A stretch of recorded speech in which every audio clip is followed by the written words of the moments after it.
So I'm very pleased to welcome Stine Nilsen. She is the co-artistic director of the Candoco dance company from London. Candoco is going to open the festival, and I'm very pleased and glad about it. And especially because I saw this piece, Set Reset from Trisha Brown's, and I was like deeply touched, and that was the moment when I said, wow, I just have to have Candoco at the Steps Festival. Can you tell us why is this piece in your repertoire? How does it came? Mm-hmm. Yes, so the piece Set and Reset, Reset by Trisha Brown Dance Company was originally made in 1983, and it was danced by amazing performers, Stine Petronio, Trisha Brown herself. It's one of those key iconic pieces in the history of modern dance. And when Pedro Machado and myself took over as artistic co-directors of Candoco, we wanted to really establish, really cement Candoco as a dance company. And I think that this we wanted to do. The dancers has always been very flamboyant and charismatic in Candoco's history, and often we have relied on theatrical work as well as more dancey work. And this piece, Trisha Brown's piece, is an abstract piece of dance. It is just movement for the sake of seeing the geometry of the space, for seeing the geometry of the body in space, and but very playful.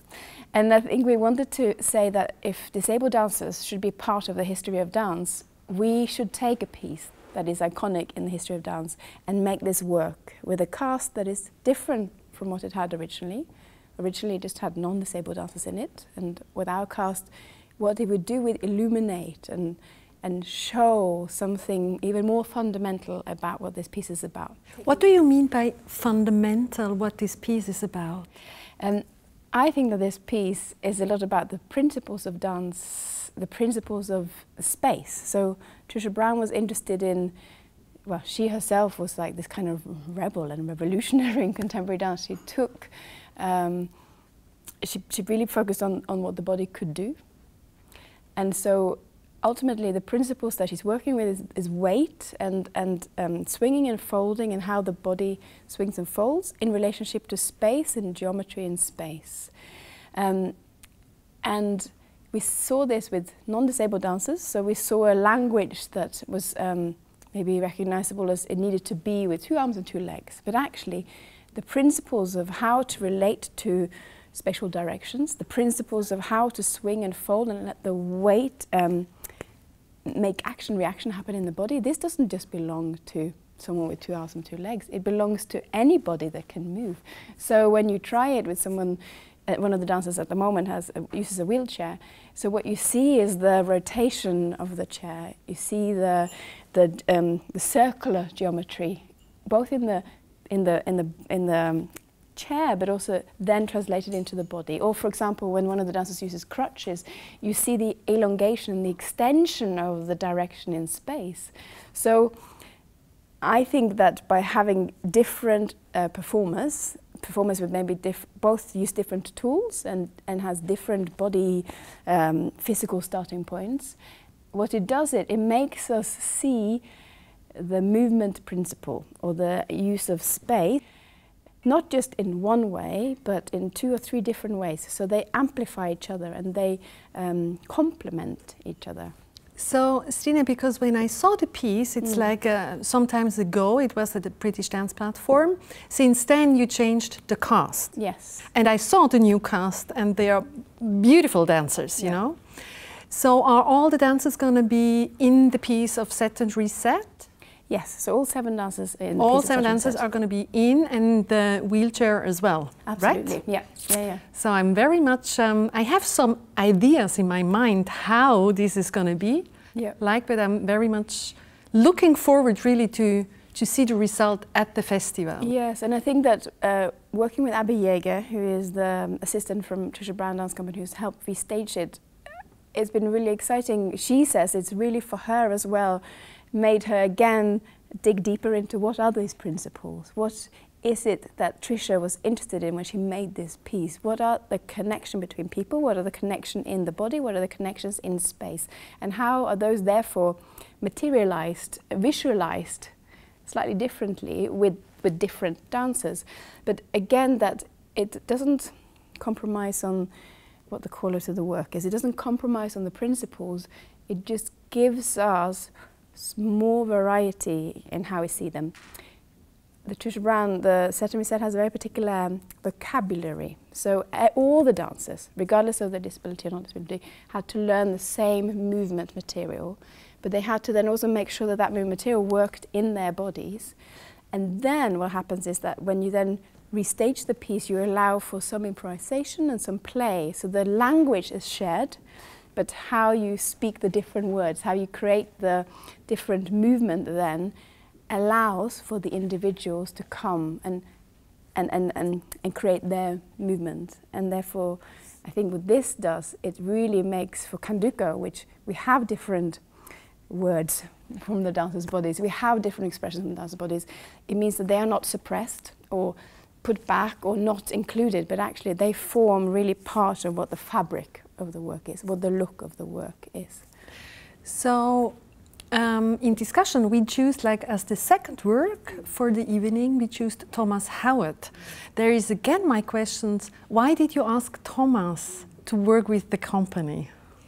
We were really taken by Thomas's work. We went to see him quite a few years ago before we asked him to come and work with the company. He works with improvisation, live improvisation on stage, but very closely grounded in a set of rules and tasks that he has developed. So similar to Trisha Brown, he works with geometry in space and the composition of space, and he also works on articulations in the body. Very clearly guided by specific tasks.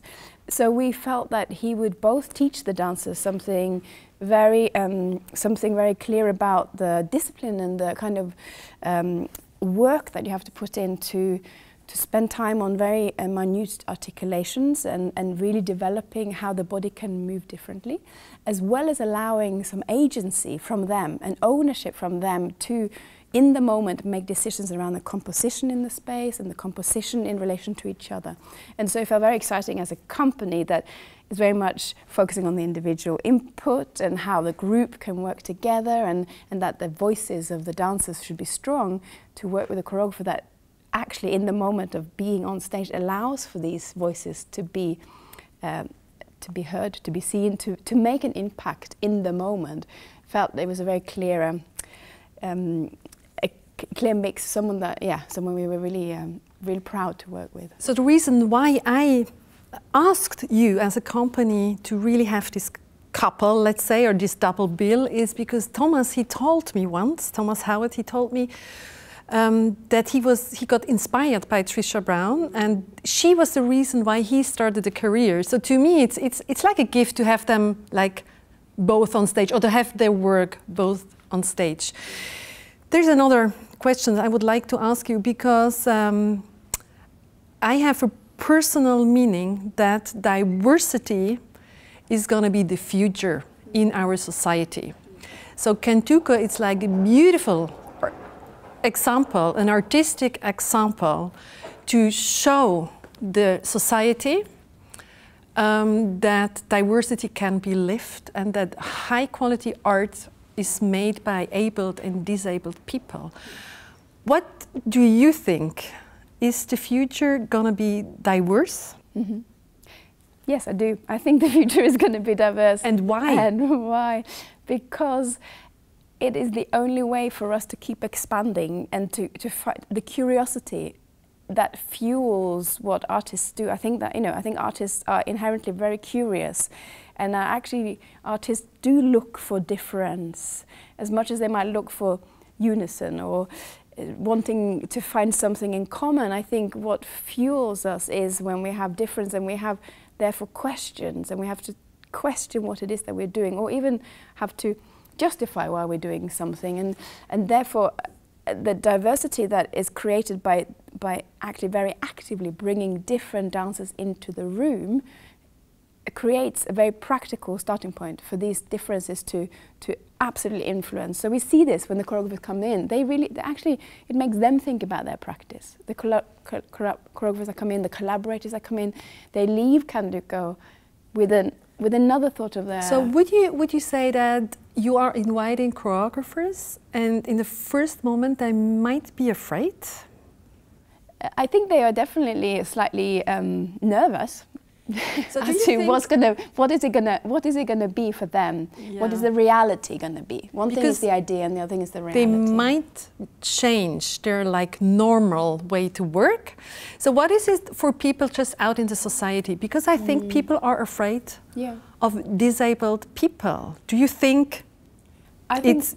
Do you understand that they are afraid? Yes, I think it's a very human. It's a very human reaction to wonder how someone else functions, how they work. And I think often when I speak to other people and they say, when I meet a disabled person, I don't know what to say to them. Do I need to ask them about what their story is? Do I need to find out why they are disabled? And I always say, why do you have to ask that question? Why is that important to you? And I think in the dance studio, it's almost like we don't have to ask that question because we are all there to move, to dance. And so yes, we find out the stories or we find out why, but it is not our first common point. So it's true that out in society, when we first see someone next to us, all we see is the first label or the first appearance. And if that appearance is very different from us, if they use a wheelchair, if they use a crutch, or if they speak sign language rather than a verbal language, or if they don't see us, I think we get stuck on this first layer of that person, not considering whether they are a mum or a sister or a brother or a daughter, or all the other human elements that we might ultimately be able to connect to. And I think, how can you break this? Yeah. What would you suggest? Well, I'm telling you dialogue. So dialogue. I would always say to people, just talk to them. And once you start to talk or to go into interaction, you're going to forget about the disability. Would you agree on that? Completely. I think dialogue and if anything, I think collaboration and dialogue is at the heart of what Candoco does. And I think it is the key to breaking down these preconceptions of with the fear factor that we find. Sometimes and maybe it's also to tell people that maybe the first thing they should talk about the weather rather than say what's wrong with you or how did you, what's your story. And I think maybe this is the thing, maybe by talking about what our worries are, how do we talk to each other, yeah, we should just talk to each other. But sometimes it is that first question or the first hello that is the most difficult, which is why I think that to see more visual imagery of many different people, so to have great pictures of dancers, of of Paralympians, of disabled people around in TV and media everywhere, will also help break down our fear of that first step, to see difference, not as difference, but as part of the everyday life.